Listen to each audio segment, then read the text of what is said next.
we will discuss about the quadratic forms. A homogeneous expression of the second degree in any number of variables is called quadratic form. If we have a matrix, a 3 by 3 matrix of the form this, and X is a column matrix and its transpose is a row matrix, then X transpose PX, ये जो हमारे पास ये जो term आएगी इसको solve करने के बाद वो जो इक्वेशन आएगी वो क्या है हमारे पास AX² plus BY² plus CZ² plus 2HXY plus 2GZX plus 2FYZ। अब आपने ये देखना है जहाँ ये जो क्वाड्रेटिक फॉर्म है, अगर इससे आपने मैट्रिक्स बनानी हुई तो जो XY का जो कोफिशिएंट है ना, तो वो है हमारे पास 2H। अगर आप उसका हाफ कर दोगे तो वो आएगा हमारे पास H। तो वो एलिमेंट जहाँ इस पोजीशन में आएंगे, तो जो ZX का जो कोफिशिएंट है वो है हमारे पास 2G। अगर उसका आप हाफ कर दोगे तो वो हमारे पास आएगा G, और वो इस पोजीशन पर आएंगे, एक जहाँ और एक जहाँ एलिमेंट आएगा। जो X² का कोफिशिएंट है, Y² का और Z² का कोफिशिएंट है वो जहाँ डायगोनल्स में आएंगे ऐसे A, B और C। और जो YZ का कोफिशिएंट हुआ, अगर उसका आपने हाफ कर दिया, उसका जब हाफ करोगे तो वो आएगा हमारे पास F। तो वो F हमारे पास देखो इस पोजीशन में आएगा मैट्रिक्स में। अगर क्वाड्रेटिक फॉर्म है, क्वाड्रेटिक फॉर्म से अगर आपने मैट्रिक्स बनानी हुई तो वो ऐसे बनेगी। तो आइए इसके क्वेश्चन हम कुछ देखते हैं। इसका सबसे पहले तो इसके जो नेचर है उसको हम डिस्कस करते हैं। Nature of quadratic form. A real quadratic form X transpose PX in n variable is said to be positive definite if all the eigenvalues of matrix P are positive, that is greater than 0, and is said to be negative definite if all the eigenvalues of P are negative, that is less than 0, and is said to be positive semi-definite if all eigenvalues of P are greater than or equal to 0, and is said to be negative definite if all the eigenvalues of P are less than 0 और equal to 0, जहाँ वो negative हो जहाँ वो 0 हो। और इसे हम इंडेफिनेट कहेंगे if some eigenvalues of P are positive and some and others are negative, that is greater than 0 और some others are less than 0। तो आइए इसका क्वेश्चन डिस्कस करते हैं। Find the nature of the quadratic form. हमें जो एक quadratic form दी गई है, इसका आपने नेचर फाइंड आउट करना है भी ये पॉजिटिव डेफिनेट है या नेगेटिव डेफिनेट है, क्या है, ठीक है, वो इसमें चेक करना है। तो सबसे पहले तो इस क्वाड्रेटिक फॉर्म को आपने मैट्रिक्स में बनाना है। तो देखो इसकी मैट्रिक्स कैसे आएगी। जो इसकी मैट्रिक्स आएगी वो सिमेट्रिक होती है। देखो जो X² का जो कोफिशिएंट है, Y² का और Z² का जो कोफिशिएंट है वो इसे डायगोनल में आ जाएगा। ये देखो जहाँ पर डायगोनल में मैंने एलिमेंट्स लिख दिए। इसके बाद XY का जो कोफिशिएंट है ना, उसको आपने हाफ कर देना है। तो हमारे पास XY का कोफिशिएंट कितना है -12, उसका हाफ कर दो तो कितना आ गया हमारे पास -6। वो आएगा जहाँ पर इन दो इस पोजीशन पर। और इसके बाद जो ZX का कोफिशिएंट है, ZX का कोफिशिएंट कितना है हमारे पास 4, उसका अगर आप हाफ करोगे तो वो कितना आएगा 2, तो वो इस और इस पोजीशन में आएगा। तो इसके बाद जो हमारे पास YZ है, जहाँ पर ये देखो YZ, इसका कोफिशिएंट कितना है -8, अगर आप इसका हाफ करोगे तो कितना आ जाएगा -4, तो वो इस पोजीशन पर आएगा। ये देखो, तो अगर कोई भी क्वाड्रेटिक फॉर्म आती है उससे जो मैट्रिक्स बनती है वो मैंने जहाँ पर डिस्कस कर दिया कैसे बनती है। अब इस ये जो वाली मैट्रिक्स है, अब इसके आपने आइगन वैल्यूज़ फाइंड आउट करनी है। तो इसके आइगन वैल्यू देखो कैसे फाइंड आउट होंगे। इस मैट्रिक्स की आइगन वैल्यू के लिए हमें सबसे पहले तो इसका ट्रेस चाहिए। ट्रेस क्या होता है इसका, जो डायगोनल के एलिमेंट्स हैं आपने उनको ऐड कर देना है, तो जो आएगा वो हमारे पास ट्रेस आ गया। इसके बाद आपने माइनर्स निकालने हैं, P11, P22 एंड P33, ये वाले माइनर्स फाइंड आउट करने हैं।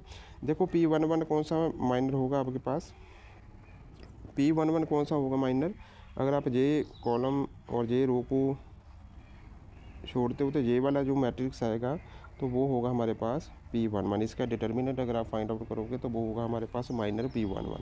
इसकी आपने वैल्यू फाइंड आउट कर लेनी है। इसके बाद आया P22। P22 के लिए ये और ये वाला आपने ये रो और कॉलम छोड़ देनी है। तो जो एलिमेंट्स आपके पास रिमेनिंग रह जाते हैं उसको आपने इस मैट्रिक्स फॉर्म में लिख लेना और उसका डिटर्मिनेंट फाइंड आउट करना है, और वो हमारे पास क्या होता है P22, तो वो फाइंड आउट कर लेना है। और इसके बाद है हमारे पास P33। P33 कौन सा होगा? P33 के लिए आपने जे रो और जे कॉलम आपने छोड़ देना है। जो भी आपके पास मैट्रिक्स आती है उसका आपने डिटर्मिनेंट फाइंड आउट कर लेना, उसको सॉल्व कर लेना है। तो उसके बाद जो आएगा वो हमारे पास है P33। तो ये हमारे पास माइनर्स आ गए। इसके बाद आपने इस जो गिवन मैट्रिक्स है इसका डिटर्मिनेंट भी फाइंड आउट करना है। तो इसका अगर आप डिटर्मिनेंट फाइंड आउट करोगे तो वो हमारे पास आता है 0। ये देखो जहाँ पर मैंने डिटर्मिनेंट सॉल्व किया तो वो कितना आ रहा है 0।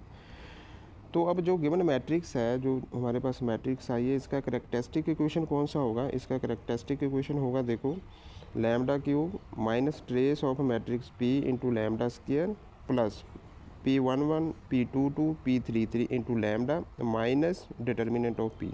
जहाँ पर अल्टरनेट साइन होंगे, जहाँ नेगेटिव, जहाँ पॉजिटिव और जहाँ पर फिर नेगेटिव। तो कहने का मतलब है जो लैम्डा स्क्वायर के साथ आपका ट्रेस आएगा, लैम्डा के साथ माइनर्स आएंगे और लास्ट में जहाँ पर डिटर्मिनेंट आएगा।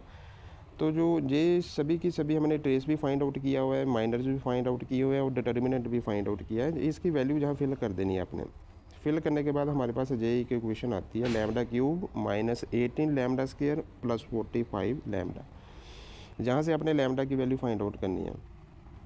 देखो लैम्डा की वैल्यू कैसे फाइंड आउट करेंगे, जहाँ से सबसे पहले तो लैम्डा कॉमन निकाल लो, तो हमारे पास जे इक्वेशन आ गई lambda square minus 18 lambda plus 45। It means lambda equal to, एक तो लैम्डा की वैल्यू 0 पता चल गई, सेकंड कौन सी होगी lambda square minus 18 lambda plus 45 it is equal to 0।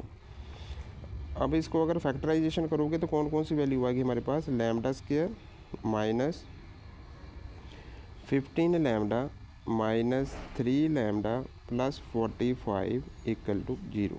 जहाँ से दो फैक्टर आएंगे, एक आएगा लैम्डा माइनस 15 और एक आएगा lambda minus 3, it is equal to 0। तो जहाँ से लैम्डा की कौन कौन सी वैल्यू आ गई? 3 और 15। तो देखो ये वाली जो इक्वेशन है, जो हमारे पास करेक्टरिस्टिक इक्वेशन आई है उसमें लैम्डा क्यूब है, तो लैम्डा क्यूब का मतलब लैम्डा की 3 वैल्यू आएगी। तो हमारे पास लैम्डा की कौन सी 3 वैल्यू आ गई है? लैम्डा की वैल्यू आ गई हमारे पास 0, 3 एंड 15। तो आइगन वैल्यूज सभी की सभी आइगन वैल्यू जो वो पॉजिटिव है जहाँ 0 है। इट मीन्स जो आइगन वैल्यू है पी मैट्रिक्स की वो जहाँ तो ग्रेटर दैन 0 है, जहाँ इक्वल टू 0 है। इट मीन्स ये जो मैट्रिक्स होगी, जो क्वाड्रेटिक फॉर्म है, वो कौन सी होगी हमारे पास? This quadratic form is a positive semi definite, क्योंकि पॉजिटिव सेमी डेफिनेट ही ऐसी मैट्रिक्स फॉर्म है जिसमें सभी की सभी आइगन वैल्यू जहाँ तो पॉजिटिव होती है, जहाँ 0 होती है। आइए एक और क्वेश्चन देखते हैं।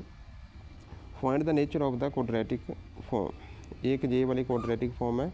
देखो सबसे पहले तो इससे जो मैट्रिक्स आती है वो हमने फाइंड आउट करनी है। जो एक्स स्क्वायर, वाई स्क्वायर और जेड स्क्वायर के कोफिशिएंट है ना, उसको आपने डायगोनल्स में लिख देना है। जहाँ पर एक्स स्क्वायर का कोफिशिएंट है, जहाँ वाई स्क्वायर का और जहाँ जेड स्क्वायर का कोफिशिएंट हो गया। इसके बाद आपने एक्स वाई का कोफिशिएंट देखना है। एक्स वाई का कोफिशिएंट कितना है? 2, उसको हाफ कर देना है, कितना आ गया 1, तो वो इन दो पोजीशन में आएगा। इसके बाद आपने जेड एक्स देखना है। जेड एक्स का कोफिशिएंट कितना है हमारे पास? 6, तो 6 का हाफ कर देना है, कितना आ गया हमारे पास 3, तो वो 3 इस और इस पोजीशन पर आप पुट कर दोगे। इसके बाद वाई जेड का कोफिशिएंट देखना है आपने। वाई जेड का कोफिशिएंट कितना है? 2, उसका हाफ कर दो, कितना आ गया हमारे पास 1, और वो जहाँ इस पोजीशन में रखेंगे आप। तो ये हमारे पास मैट्रिक्स आ गई एक तरह की। अब इस मैट्रिक्स की आपने आइगन वैल्यू फाइंड आउट कर देनी है। आइगन वैल्यू देखो कैसे फाइंड आउट करेंगे। सबसे पहले तो इसका ट्रेस देख लो। इसका ट्रेस कैसे आएगा? जो डायगोनल के एलिमेंट है उनको आपने ऐड कर देना, तो वो हमारे पास आ गया ट्रेस। इसके बाद P11, तो मैंने आपको P11 के लिए बताया था कैसे, ये वाले वो हमें मैट्रिक्स चाहिए और इसका डिटर्मिनेंट फाइंड आउट कर लोगे तो वो P11 आ गया। इसके बाद P22 चाहिए। P22 कौन सा होगा? देखो जे और जे, तो जो भी एलिमेंट्स आपके पास 1 2 3 4 जे एलिमेंट्स आ गए, इसका आपने डिटर्मिनेंट फाइंड आउट करना है, तो वो आएगा -8 जे। P22 आ गया। इसके बाद P33 की वैल्यू कौन सी होगी? जे और जे, तो जस्ट जे मैट्रिक्स आती है, तो इसका आपने डिटर्मिनेंट फाइंड आउट करना, तो जे हमारे पास आ गया P33। अब इस मैट्रिक्स का जो मैट्रिक्स P है, अगर आप इसका डिटर्मिनेंट फाइंड आउट करोगे तो वो हमारे पास आता है -36। तो करैक्टरिस्टिक इक्वेशन कौन सी होती है? करैक्टरिस्टिक इक्वेशन कैसे फाइंड आउट करते हैं? Lambda Q minus trace of P into lambda square plus P11 plus P22 plus P33 into lambda minus determinant of P, जहाँ अल्टरनेट साइन होंगे नेगेटिव पॉजिटिव एंड नेगेटिव। तो जहाँ पर सारी की सारी वैल्यू फिलअप करोगे तो क्या आएगा हमारे पास? देखो ट्रेस की वैल्यू थी 7, मैंने जहाँ 7 पुट कर दिया, P11 की, P22 और P33 की वैल्यू फिल कर दी, वो कितना आएगा? 0 आ रहा है। और जो डिटर्मिनेंट है उसकी वैल्यू कितनी आ रही है हमारे पास? 36। देखो जब आप ये वैल्यू फिल करोगे माइनर्स की, जहाँ पर 4 है, 4 माइनस 8 प्लस 4, तो कितनी वैल्यू आएगी आपकी? 0। इसलिए जो P11 plus P22 plus P33 है, इसकी वैल्यू मैंने कितनी पुट कर दी? जहाँ पर 0, ये आ गया 0। तो जहाँ से आपने लैम्डा की वैल्यू फाइंड आउट करनी है, देखो सबसे पहले तो जहाँ पर इसकी फैक्टराइजेशन चाहिए, इसके लिए सबसे पहले वो वैल्यू देखो जो इसको सेटिस्फाई करती है। देखो इस वाली इक्वेशन को कौन सी लैम्डा की वैल्यू सेटिस्फाई कर रही है? लैम्डा की वैल्यू अगर मैं जहाँ पर 2 पुट कर दूँ, -2 का क्यूब माइनस 7 -2 का whole square plus 36, it is equal to 0। Solve करोगे तो कितना आएगा? -8 और जहाँ आएगा 28 और जहाँ आएगा plus 36, it is equal to 0। जहाँ आ जाएगा -36 plus 36, it is equal to 0। It means 0 equal to 0। तो लैम्डा की वैल्यू -2 इक्वेशन को सेटिस्फाई कर रही है, तो इसकी एक वैल्यू तो -2 आएगी। अदर वैल्यू कैसे फाइंड होगी?